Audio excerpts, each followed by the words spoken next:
after that. Yeah. That was actually very nice. I must say though that, I'm not the one who turned my lights back. The stuff that, I was taught and probably got me through the war is the stuff that I present to them. We're all in a war, aren't we? And it doesn't have to be political, but we're in an internal war. So this internal war is something that we have never been taught, which is a problem with education.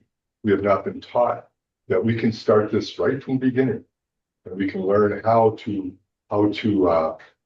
make peace with ourselves, and that really is the process.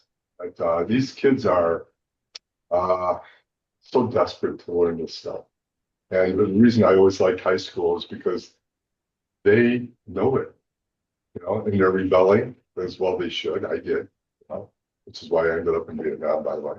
And so this wanting to find out something more than what we have been taught. Problem is that you can show techniques, which is something that I assume that you might want to know today. I'm not sure. I'm going to ask you first. But in reality, the process is we have to go to school in here.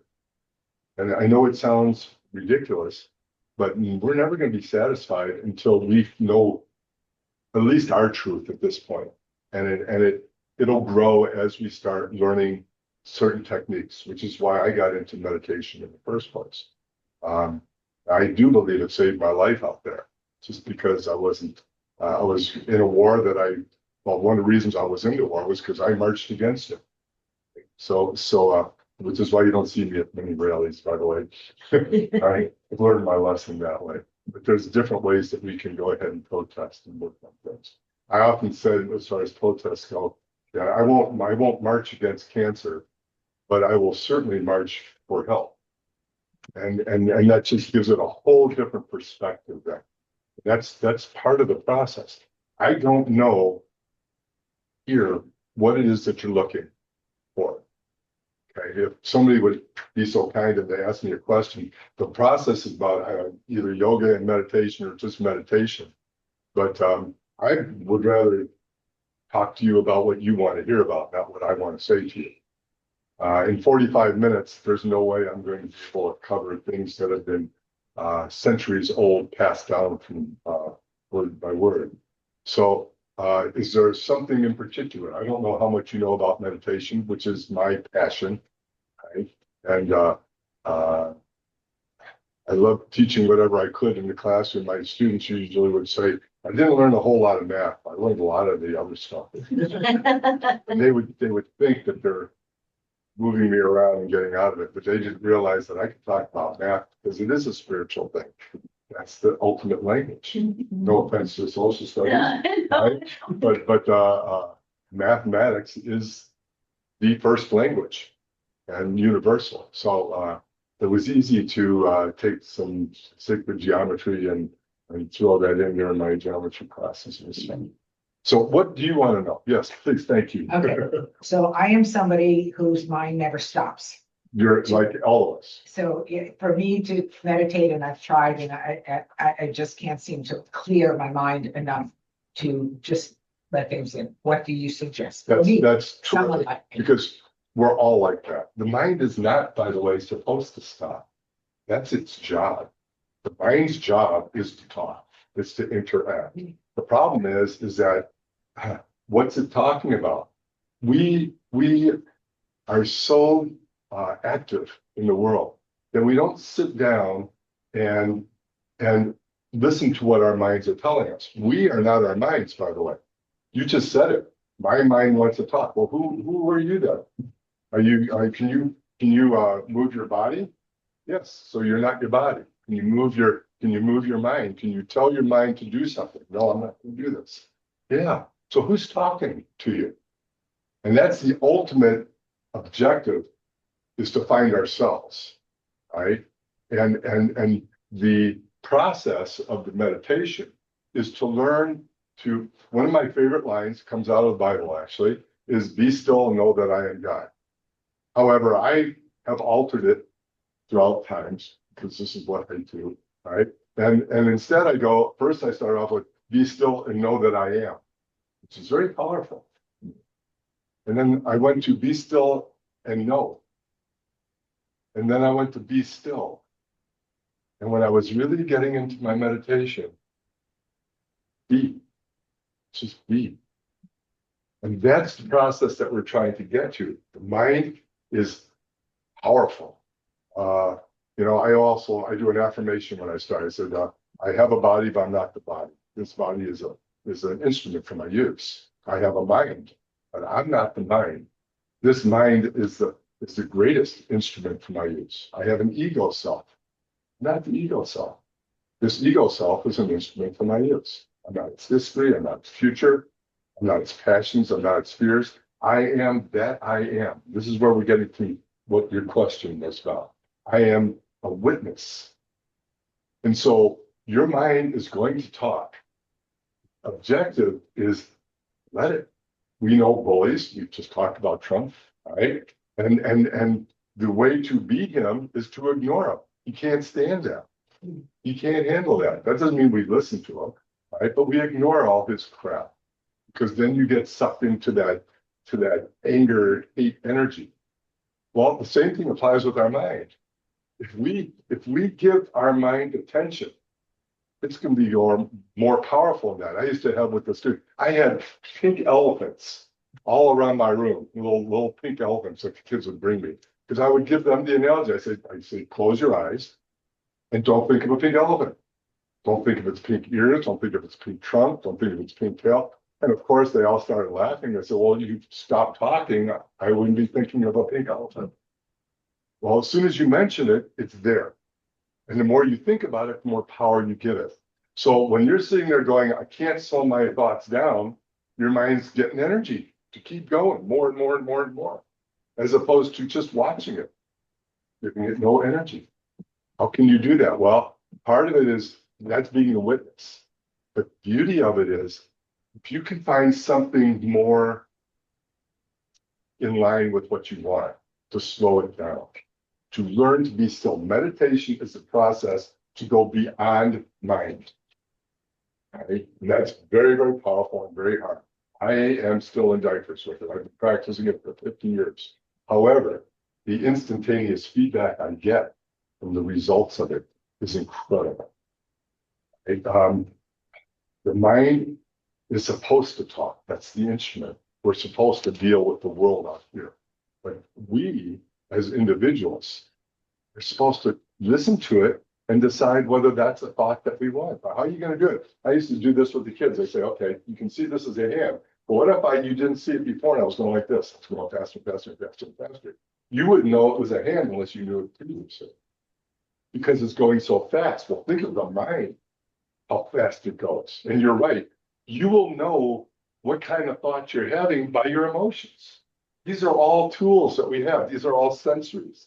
Your emotions let you know whether the thoughts that you're having are in alignment with who you are choosing to be. Now, who you are, because you are who you are regardless of what you think. Your personality is something that we have created. We create our own reality in that sense. However, the process then is this something that we want to be? How we get rid of all these habits, and how do these habits get stronger? The more you push against a habit, what happens? It gets stronger. Right? So how do you break that habit? Physically, we know it's 48 to 72 hours. But what about this? Your emotions will let you know if you're feeling good, then the thoughts you're thinking are right in alignment with what you want. If you're feeling lousy, that means you're thinking something that is not in alignment with what you want, and you need to alter those thoughts. Use your mind as a tool. If you try to stop the thoughts, you won't. If you just watch them and give it no energy, no attachment to it. A big word in yoga psychology is not attachment. In the Buddhist tradition, attachment is the source of suffering. Okay, and how do we get attached to things? The mind. But we don't teach how to get beyond the mind. And that's where the meditation comes in place. So if your mind is racing, and all of ours are, it's just very sensitive people realize it. Most people say, well, I'm not. Well, with Trump's, you don't know, right? But the objective, however, is to learn to slow it down. And there's a process. Again, I am scientifically oriented. I never thought beyond this in my wildest dreams that I would be involved in something like meditation. Because when I grew up, it was, some of the voodoo stuff, right? However, the way I was taught, which made all the sense in the world to me, it is a very scientific process, step by step by step. Understanding that what you're trying to do is become more still. It's the stillness. I get goosebumps as soon as I start talking about it. And it's like, and trying to explain it to you is difficult because it's like taking a person who has never come in contact with sugar, say, and trying to explain what sugar tastes like. You can't tell them what it tastes like. They have to experience it. And that's the same thing with what we're doing now. However, I can relate to you some of the process and hopefully inspire you to say, all right, this is worth pursuing.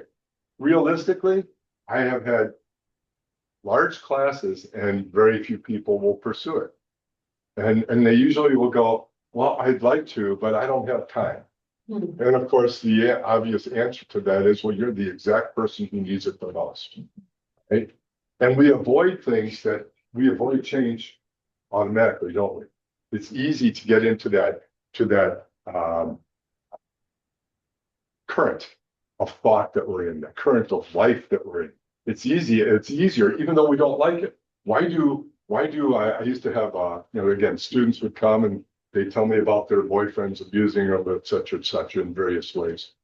And I said, well, why do you stay with them? And they go, I don't know. But they stay with them because it's there. They're in the current. And they're afraid of what would happen if they change. Say, fear, right? And I used to say fear, the false evidence appearing real, right? Because we create our own reality. Again, why wouldn't we want to create the reality that we want to? And the reality I believe that we all want to is to find out who we are, right? That's beyond the mind. Who is it that's directing these thoughts? Who is it that is not involved in all this crap? We want to go beyond that. That's the yoga concept, is to find self, big S, self. And that self is not changing. It just is. See? And then we find out as we get closer and closer to that all of ourselves are connected. We know that. You ever go into a hospital and you got all the newborns? What happens when one starts crying? We know this. We just have twin grandchildren. We saw that for real yesterday, last night, right? And they're in Thailand. So what happens when one starts crying? They all start crying. Why? Because we're connected. We are connected. That's the part that we're so upset about right now with politics, because it's driving that connection further and further apart, that empathy. And it goes way beyond empathy, by the way, this connection. In yoga, that we deal a lot with energy, right? Not to manipulate it. The people who do this stupid stuff like goat yoga and all that crap, right? They don't have a clue what yoga is about. Yoga means to join, union, mind, body, spirit, to join it all together. And that's where we're all supposed to be going with this. So the major process to do this is meditation. Why? Because we need to get beyond the mind. And so you hit it right, the nail right on the head. This is our problem. Our minds are just busy. I have a little statue of monkey to remind me how much my monkey mind is still taking hold, right? Even after all these years. But I laugh at it. I used to tell kids I was bald because all the times I realized how many times I do this. I'm rubbing my off, you know? And so the objective then, and by the way, I have no sense of time. So when you need to quit, give me 5 minutes because I could do this. It's my passion. I could, as she knows, I could do this forever. Right? And if one of you even would find some semblance of inspiration to pursue this science, to do this. That would be awesome. Because that's the way it's going to work. This is what should be taught, as far as I'm concerned, from the beginning in education.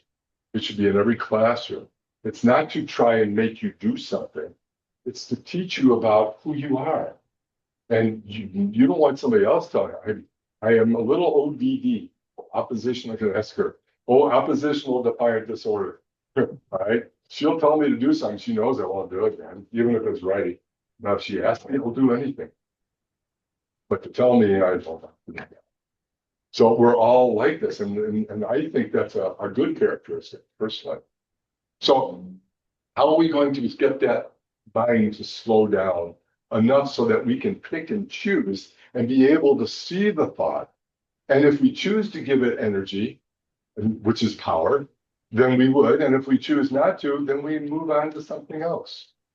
So in the yoga tradition, we have a process to get into meditation. Okay. And the process starts with deciding whether you're going to. I used to have kids who I'm a certified hypnotherapist. I don't do it, all right, unless I get a person who convinces me that they would like it to be done. I would rather them to teach it to themselves, which is really what I'm getting to. I have kids who come, help me quit smoking. Well, you don't need me to help quit smoking. You have to decide whether you want to stop or not. Even in the hypnotherapy, what we usually give them is, are you a smoker or are you not? You are not a smoker. And once you believe that you're not a smoker, you're not going to go stressed out and then say, oh, I need a cigarette. I used to ask kids, but I have to be very careful on this day and age. Do you guys shoot heroin? Right? And they go, no. I said, well, then when you get stressed, do you think that you need heroin? Of course not. I don't even think about it. That's because you don't believe you're a heroin addict. You believe you're a smoking addict, and you are. Well, you can change that. You can say, I'm allergic to smoking, which is true. We're all allergic to it. It's crap. Right? All right. So I'm just not a smoker. That's not an option anymore. And I know this. In the service, the only way you would get a break is if you took a smoke break. So I smoke a lot of cigarettes. Right? And so the objective then to quit then is to say, I have another avenue to go towards. In yoga, we have another avenue to go towards. It is the connector between the mind and the body. It's called breathing. And we all do that. However, and I'm not going to get to, as Sheila knows, I can talk about that the whole period too. Dick, would you give us like a mini meditation lesson, kind of walk us through? Yeah, and that's what we're starting from. So the first step is to decide. I'm going to sit and I'm going to do a practice. Do it at the same time if you can, every day, in the same place, quiet. You don't do it in the busy, out in the middle. I used to laugh at some people at the Institute because you'd see these people sitting on a rock down the driveway and sitting there and basically saying, look at me, I'm meditating, which means they're not meditating, right? But they thought that, it made them better, right? So your first step is to find a place where you can be quiet. Ideally, first thing in the morning. I won't miss that unless there's an emergency. Okay? First thing you do is wash your face, go to the bathroom, get yourself settled, go to your spot and sit.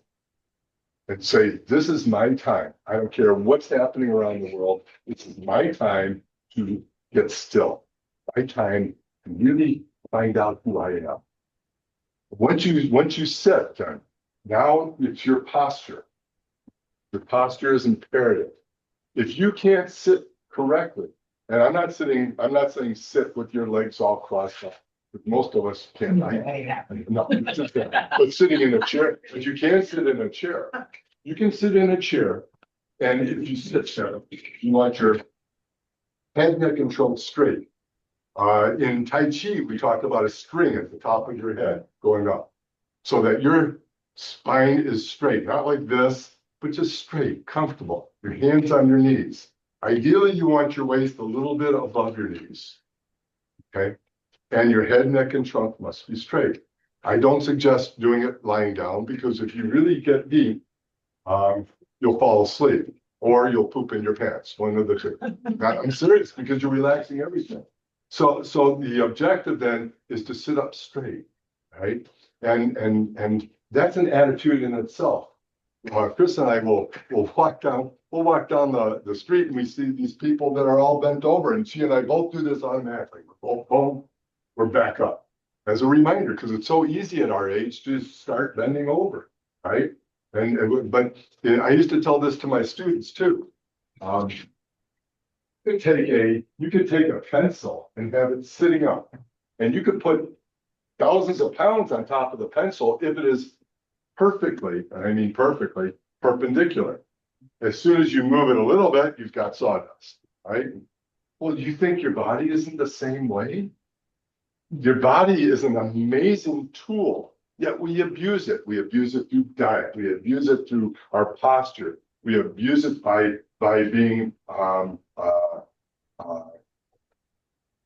not activating it in the proper way, or in my case, probably overactivating that tendency.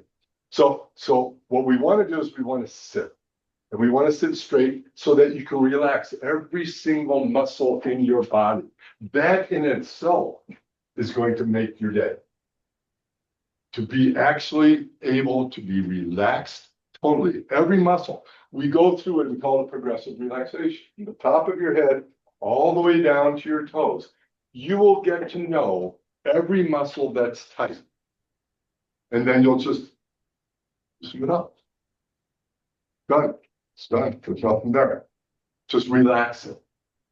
Think of the amount of energy we use uselessly by not sitting straight, by tensing various muscles, usually in our backs. Remember, every muscle in your face is going to another spot in your body. That's why acupuncture is so nice, because they know that. So if you can learn to relax your face, you'll find out that a lot of your body will be relaxed as well. Oh, by the way, I say this to all my students. Don't believe anything I tell you. I don't want you to, because the only real knowledge is direct knowledge, the ones that you experience. The things that you think possibly is a possibility, what have you got to lose? Oh, I'm trying to teach y'all how to be happy, joyous, from the inside, not the outside. You'll get stuff out here and you'll be really happy. You know, it's like a little kid at Christmas. They get a little Christmas present, you know, and they've opened it up. You go, this is what I want. This is awesome. What's next? It's fleeting. We don't need that. What we're looking for is permanent joy. And I believe, from my experience anyways, that there was only one way to get that. Now, by the way, I'm not saying there's only one way to learn to be joyous and happy, but we all have the same concepts. It has to come from the inside. How do you go about doing it? You get to choose what works for you. But unless it's from within here, it's going to be fleeting. It's not going to last. So the next process, once you're sitting, we need to connect the body and the mind. How do you do that?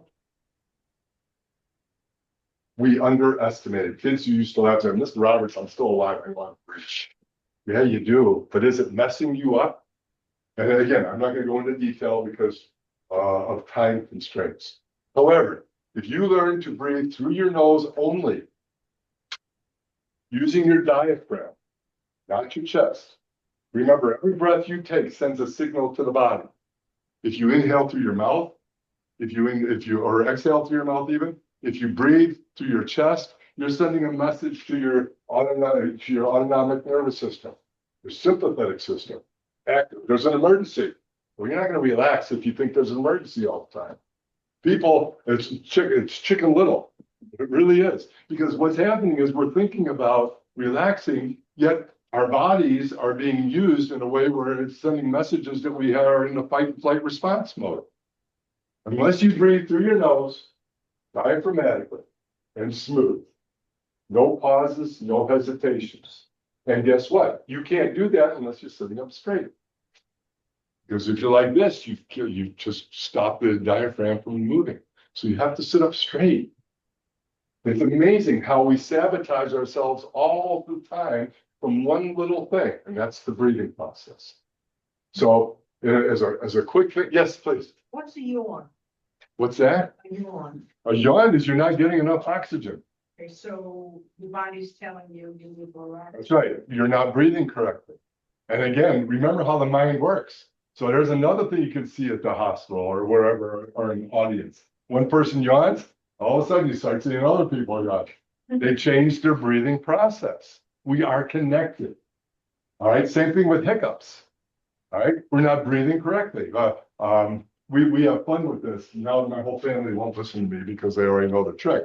But I would do that in the classroom. Kids would have the hiccups and everybody laughing at them, making fun and whatnot. And I asked them what they had for dinner. And then I said, tell me. And they'd start talking to me about what they had for dinner. And then I'd say, well, where are your hiccups? And then he'd just look at me like, oh, you did hypnosis on me. All right. All I did was change your thinking so that your breathing pattern changed. Because when you change your thoughts, you change your breathing. And when you change your breathing, you change your thoughts. It's interconnected. This is fascinating, isn't it? How intricate our bodies and our minds are. And we have control over it if we would just take the time to learn it. So if you're not happy, the only person you have to blame is your old habits. And you can change that. It's sort of cool though, isn't it? With the yawn and with your hiccups and all this stuff, it's a signal to you to change your breathing pattern. So in order to get deep and to still your mind, okay, that doesn't mean stop it. It means still it. It's a difference, big difference, all right?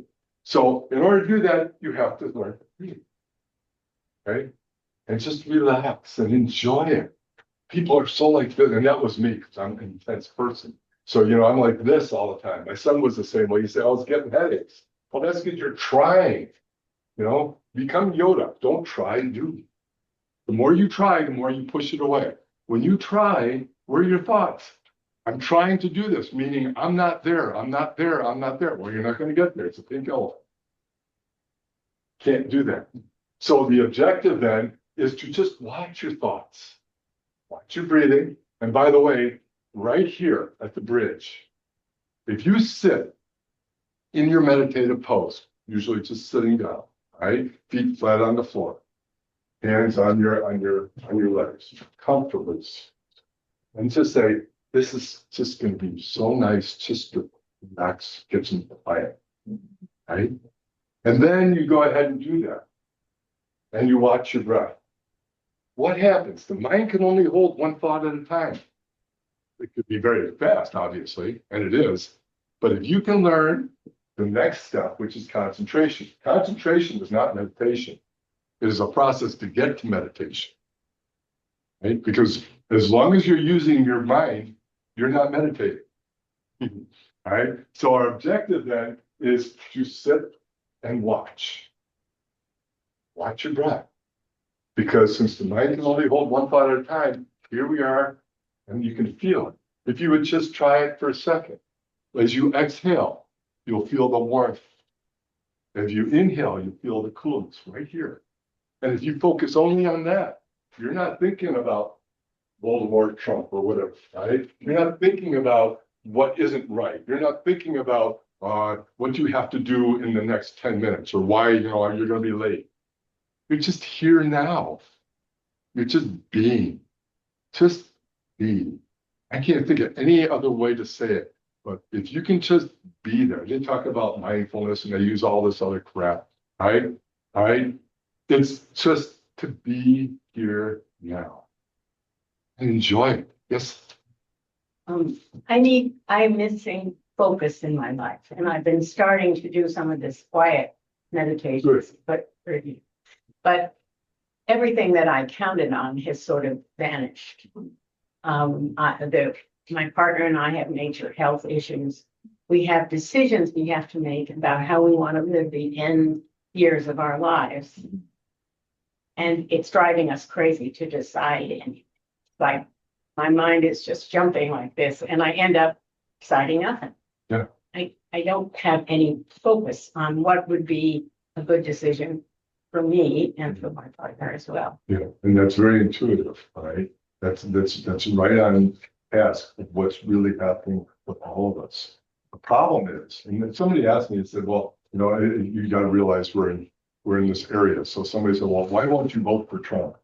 And I go, I'm trying not to cause trouble there, right? But in reality, I'm also saying, well, part of this is because anybody who is making a decision when they are not relaxed and focused and joyful will always make a bad decision. And that's Trump. He is a narcissistic sociopath. He can't be happy, right? I'm sorry. She said, don't go there, right? But the point is that you can't make a good decision when you're just out of whack, right? So to concentrate or make a good decision, this is, you can take this for what it is, but you're asking me my opinion on this. You have to learn to be happy. When you learn to be joyous and you make your decision, then it'll be a good decision. The problem is that we beat it to death then. You make the decision when you're feeling really good, and then your mind goes back to where it normally is, which is this, and then you start doubting it and questioning it. In yoga psychology, we have different phases of mind. The lower mind, which we call manas, that's where you're all doubtful, right? And you're not saying, well, should I do this or should I do this? And you're not going to be able to make a good decision, especially when you are not joyous. And then it starts moving up until we have, Buddhism comes from the word buddhi, which is supposed to be the higher mind. That's where they got that, right? And so the higher mind of buddhi is what helps you to make decisions. But you can't use that higher mind, that intuition, right? Until you can learn to quiet your mind again. You can't sit and meditate and expect yourself to be quiet right away, right? It doesn't work that way. We have spent, some of us, way over 70 years, right, of abusing it, letting the mind do what my teacher used to say, that the mind is like a spoiled child. And you've allowed it to use you all these years. You expect it in 5 minutes to all of a sudden go to bed when it's supposed to. Not going to happen. So we have to be patient, patient, patient, patient. Chris and I laughed about our 3 Ps: patience, practice, and persistence. That is the key. So to give you an answer would mean, and again, I'm throwing this back on you because that's all I know how to do. You can make a good decision, but you got to learn to be quiet and happy. And I'm not just saying the present from Christmas stuff happy. I'm talking about happy from the inside out. Happy with just saying life is good. Going to the beach, sitting under a tree. You ever give a tree a hug? No? You'd be shocked. You would be shocked at giving a tree a hug and then sitting under it, just being quiet. What will happen? I'm not going to tell you, so you're going to figure it out for yourself. But it has that. It's how I feel when I'm at the ocean. I guess the Navy did something to me with that. That was a positive. It's just right when I'm around water, especially moving water. I can get very, very quiet. So to make a decision, you're right. You have to concentrate, but you're using your mind again. And if you're using that lower part of your mind, who knows what's going to happen? It's going to change all the time. So my suggestion is learn to concentrate by quieting your mind, whether it's through meditation or Tai Chi or whatever works for you, gardening, right? But if you're gardening, again, the reason that would work is because you're distracting your mind unless you allow your thoughts to kill the flowers. If you're in a bad mood, it's not going to do well for them. So my answer to you is make the decision when you're feeling really, really good, and then stick with it, because your mind is going to go back down to that honest area. And when it does, because this is how we deal with things most of the time, the great sages are always just, it doesn't matter what they do. The analogy is like being in the eye of a hurricane. Everything around them is flying around, and they're just nice and quiet. They're right in the eye. They know who they are. Life is good no matter what happens. It's irrelevant. What matters is how do you act upon it, not react to it. So if you can learn to just enjoy the moment, those thoughts will come eventually. But we have a process called contemplation, which is really what you're talking about. That's not meditation, just like concentration isn't meditation. It's a process to get to meditation. And there are some aspects of contemplation that are wonderful and very close to that if you would learn, again, to relax. You have to slow those thoughts down. That's the process. I don't know, did that answer your question? You know, it's not one that, again, I have no magic wand. It doesn't work. Okay. The process has to be, and this is why I don't get a lot of people who come back to see me, because bottom line is, guess what? I can teach you how to do it, but you have to do it. And if you don't do it, you get what you get. You know? Yeah. Doesn't music do that? Oh, yeah. Music goes right to the soul. Well, why does music work that way? Especially, it depends on the music, of course, right? But you're talking about real music. Yes, yes, yes, right? So when you do that, what happens to your thoughts? What happens to your mind? You go, remember, everything is energy. This body is energy. You ask science, you took this to a microscope, you've got moving parts deep down inside there. This is not solid. This noise is happening not because we're touching it. We're not actually touching our hands this way. This is the air between it. You have all these molecules that are everywhere and it's always moving. It's all energy. Matter is the densest form of energy. Your spirit is your highest form of energy. That's where we want to go. We have to get beyond that mind. The mind is energy. We see it. How fast it's going all the time. All right. So what do we need to do? We need to learn to, I mean, I've always believed, even when I was a kid back in the 60s, all right, I was in college, and people would say, well, this is just what happened. Uri Geller moving a spoon or whatever. Right? If it's true, and I saw it, it doesn't mean I believe it, but if it's true, all right, then how is that possible? If one person can do it, we can all do it. However, that's not our objective. My teacher used to say, somebody had asked them on a train, they had said, you know what? You know, you're a Swami, you know, you can do this. And he says, you know, he said to my teacher, he said, you know what I can do? I can make fire come out of my fingers. And the Swami goes, okay, fine, let's see it. Right? And he did it. Right? And then Swami said, how long did it take you to do this? I said, 20 years, day and night practicing it. So my teacher took out a big lighter and he lit it. And he goes, I didn't waste 20 years. All right. And that was the end of it. You don't go for those things. That's all for this crap. The beauty, the joy is from in here. That's all it's all about. And when you can learn to be joyous, you know, and then one of the teachings we have is don't be around negative people because it does affect you. You want to be with people who are like-minded, who want to be joyful, who want to be loving, who want to be caring. And that's going to affect you. That's going to help that mind go in the direction that you want it to. That's going to allow you to make the decisions, right? Instead of being influenced, because again, it's all energy and it's all influential. So we need to learn to be strong and understand ourselves well enough that we're not going to be influenced by those outside thought patterns and whatnot. Look at the energy in this world. I mean, it's really obvious, isn't it? Right? There is a conflict going on in the world, regardless of which side you think you're on. It's a conflict. The objective to me to fight all that is not to be in the conflict. It doesn't mean you put your head in the sand. It means you learn to be strong and joyous.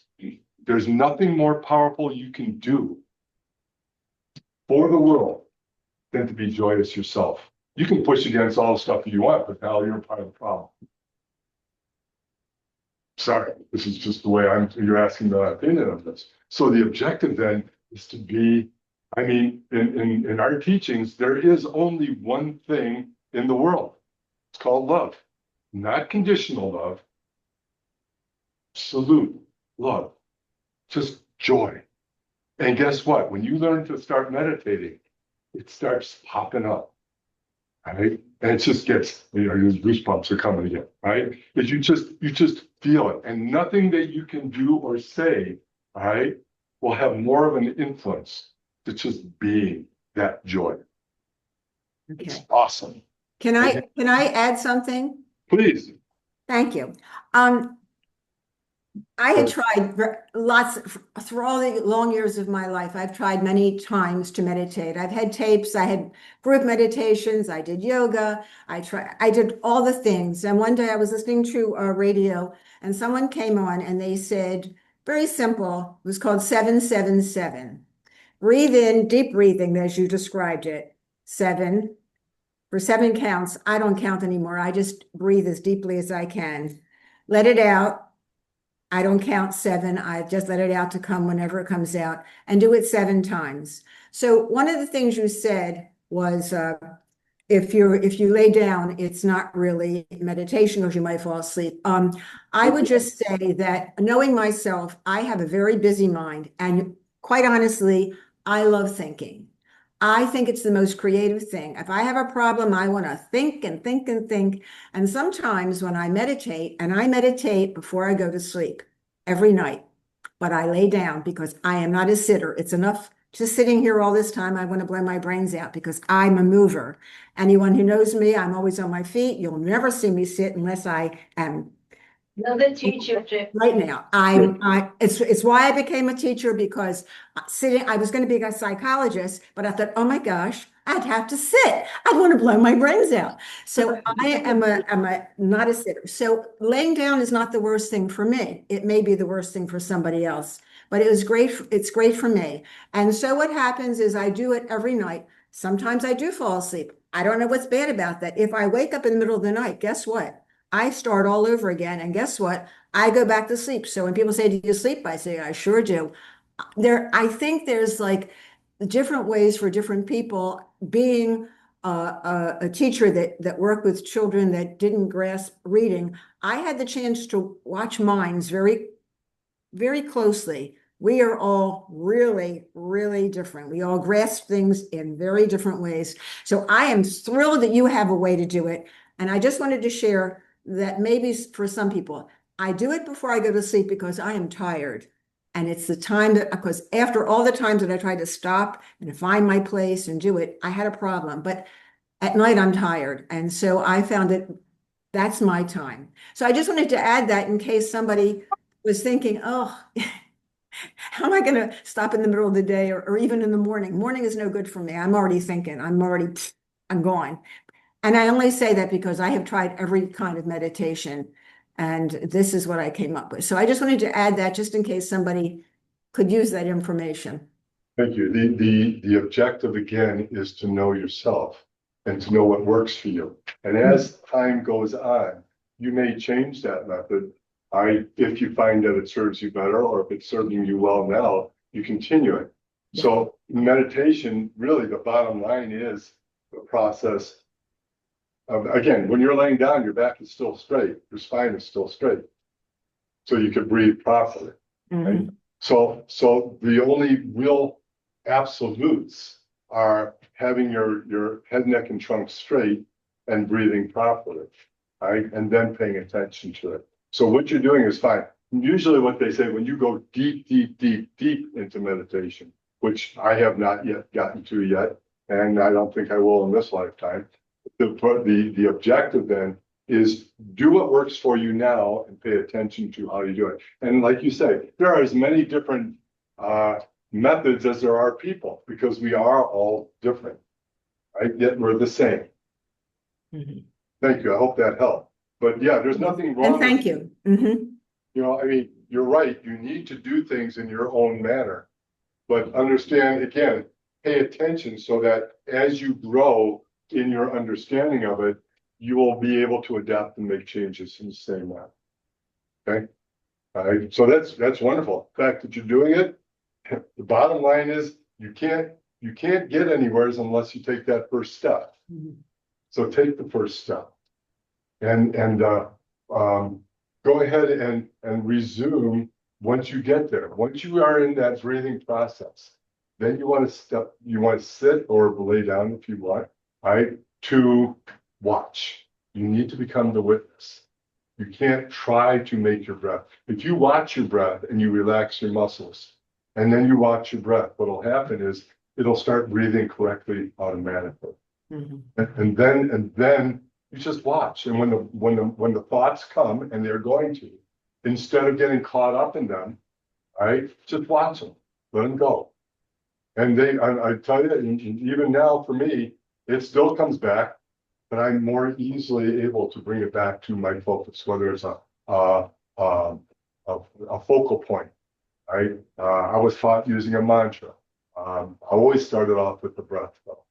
Right? Music is a great way, but music is still going to take you up and down. So it's a great way. We also have something called, by the way, meditation in action. Right? So when I walk, right, unless I'm talking to some really nice people, right, I'm practicing my breathing. I'm practicing watching myself walk. I'm practicing watching my thoughts and bringing it back to my breath. Or practicing watching my breath so that I can watch myself do it. It's a fun thing. It's called meditation in action. It's not as powerful as sitting or laying, if you will, but it is still, remember, you could, if you spend 5 minutes a day trying a meditation and then spend 23 hours and 55 minutes the rest of the day just absolutely going bonkers, you're not going to make a whole lot of leeway that way. And so practicing watching your breath, practicing watching your thoughts and redirecting them throughout the day so you can manage in the world, all right, throughout the day is going to make a powerful amount of leeway at that point. So the meditation, just watch. Thank you. I don't know if that's helped, but your decision making will come about when a good decision making will come about when you are in a good frame of mind. And I would not make any decisions unless I'm feeling good, because it never works itself out. It's sort of like when I would tell my students, if your thoughts are all bent out of shape, right, when you go in and look for more thoughts that are taking you there, you're only going to see that negative file cabinet. So when you open the file cabinet, you're only going to see negative solutions. But if you're feeling really good, right, and now you're looking and all you're going to see are those positive solutions. See? So it has so many positives to learn to meditate. And if it's before you go to bed, or when you get up in the morning, or in the evening before you eat, even watching. So I have one of my teachers, his name was Dr. Valentine. He was from around here, you might have met him. But one of the things that he would do when we would make fun of him, this is in our master's program, and we all had psychology degrees, blah, blah, blah. And he said, you must chew your food 32 times, right? And we're laughing. So we used to sit and eat our Subway rice and dal, and he'd be at the other table by himself, and he'd watch us, and we'd watch him. We'd make fun of him, right? Because we were ignorant, right? And we'd watch him, and we would count him chewing. Son of a gun, he would do it 32 times. Huh? Very impressed. What I realized, of course, is that what he really meant was if you really want to work on your diet, chew your food till there's nothing left in your mouth. Because that's what a real digestion can be. And then you don't have to worry about this guy. So the objective then is to chew your food. But what's he doing? He's enjoying every single bite. When he used to teach Hatha yoga the right way, we would visualize what we wanted to do before we did it. Then we would go ahead and do it. We would watch all the muscles relax as we're doing it. And then when we were done with our posture, then we would feel what it felt like after we finished it. That takes a little time. And a lot of times these classes are boom, boom, boom, boom, boom. Well, there it goes with your mind again. Pay attention to what you're doing. Even if it's something just like eating your food, enjoy every single bite until there's nothing left. And then go ahead and put your spoon down, eat, put your spoon down, and go ahead and chew. Give thanks for everything that we've got. If you've noticed, people in Gaza and Ukraine and all this stuff, they're not so fortunate to be able to get some food. We're pretty spoiled out here. So for us not to appreciate what we have is sort of to me wrong. And it's easy to do. We get caught up in life. But realistically, if you want to do it, what we call the yogic way, pay attention, enjoy be thankful for every person you meet and everything that you do. And I really, personally, the meditation to me has been a lifesaver. So of course I'm attached to it, which is why I'm doing this. So Thank you. take what you can with it. That is the basics. You can read volumes and volumes, and like Sharon said, there's many different methods of meditation. They all have the same thing with it. Back straight, or head, neck, and trunk straight, I should say, and the breathing, and just watch. Pay attention. Be aware. One of my favorite words. Be aware. And part of what I'm trying to do is every time I say self-aware, it's just a total different concept than it used to be. Not ego-aware, self-aware. Just watch. So if you practice, you'll see it for yourself. If you don't, then good luck. I wish you well. Everybody's got their own method. Even in Tai Chi, by the way, when you're moving, it's a matter of watching your movement. It's not, the reason I like Tai Chi is that there's no violence in it. So even when you're moving, you're just watching everything that happens. You are paying attention. Our father-in-law, not father-in-law, what do you call him? Our in-law from our daughter who lives in Taiwan. Her father is an instructor, Taiwan instructor, Tai Chi instructor, excuse me. And we were talking about it, although we had Shania as our translator. Trying this Chinese, it doesn't work for me, right? Especially at my age. But the bottom line, I said, I try and watch myself go through the movements. And then he looked at me and says, then you understand. That's what we're all trying to do. If you get caught up in it, your mind's going to go boom, boom, boom. But if you just sit back and watch yourself, watch how you're sitting, watch how you're breathing, watch how you're acting and reacting to life itself, you'll be shocked at how well your decision making is going to end up to be. But if you get caught up in life, then you just become the puppet. It's tough. Yeah, How thank you you. doing? Did I go over? Yeah. No, it's all Yeah. right. No, no. Thank you. Thank you. I guess I do this. I hope you got it. Some people like to do it. That's. I didn't take you through a meditation. Sorry. Another time, maybe. Big thank you very much. You were inspiring and we will take it to heart. And at our age, really, that's where we need to go now. It's never You too late. people too. But something I wanted to tell you. I read an article in Time Magazine probably about 10 years ago that they were using, and they call it mindfulness because people attach these strange ideas in California. And then kids that had problems turned right around. It was very, very helpful. And I don't know about New York or Pennsylvania, but I know in private schools, they also tend to teach it because it really self-awareness is, the thing that everybody's looking for. You'll find that the kids will be learning much faster and much more deeply when they don't have, as you said, the monkey mind going all over the place. And they said the aggressiveness abates, because some kids come from families, you don't have to be a teacher to know that, who get dragged up, they don't get, brought up. Years and years ago, when I first got out of college, I volunteered in a Head Start program because my cousin was there, was visiting. And this was in Santa Monica, California. And we had this little kid who was African-American, who had seen his father shot, his uncle shot, and his aunt raped. And this kid was like, he was 4 or 5 years old. He was like a whirlwind. And my job was, I was assigned to Timmy. And from pouring the milk to being outside, planting flowers, whatever. And I really got an understanding. I'm not saying I performed any miracles, but I really got an understanding of how trauma can affect people, even kids that little. This kid was really wound up, but he was a really good kid, but he couldn't escape the trauma. Did you want to say something, Tom? There's a third that origin. Camera.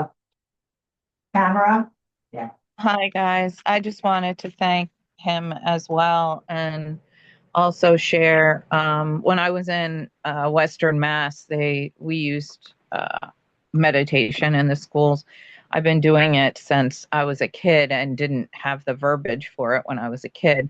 But I also wanted to share that working with physically challenged people, and when I was I was horribly injured in my workplace, so couldn't meditate sitting up, and was really sad that the places that I meditated said I'd be too disruptive if I came in and laid down. But I did my practice daily, and I couldn't sit upright. That was the issue, and also the children and the adults I worked with. Sometimes you just can't. I did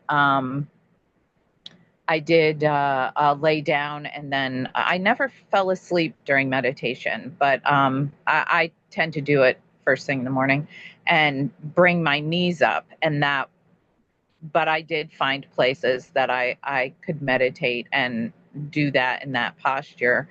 And there's a lot of value, so much value in it, even with some of the children, that came with the equine therapy programs I was involved in, but and the adults too, where they're very twisted, and but the quietness there's a lot of value in that. So I think I just really wanted to encourage anyone in any physical challenge, whatever, to still strive for that quietness. There's a lot of value in that. So I just wanted to share that, and totally agree with you. It's so individual, and you were really inspiring, and I wish I had you as a teacher. Thank you so much. I appreciate your time today. But Steve, I'm going to save you, and I am going to extinguish. Oh my goodness, they melted, right? I don't know what kind of power you have to. Look at I'm this. just long-winded. Oh, yeah, must be. Holy Mary, I never saw that. Wow. Okay. So Dick, thank you so much. And we would like to invite everybody. We have a few munchies back there to have a bite and chat it up with everybody here. And thank you for coming. And Laura, you're going to be speaking next week. Yes, I am. And we look forward to that. Thank you, everybody. Okay. Sonia. Bye, everybody. Before you have Thank you. Yes. Matthew, it's nice to see your smiling face there. Didn't see that. I heard Just his name. named it. Oh, okay. Everyone. Good. You get, it's okay. Yeah. All right. Because that really shot up too. Yes, yes. And I, yes, a lot of it. And I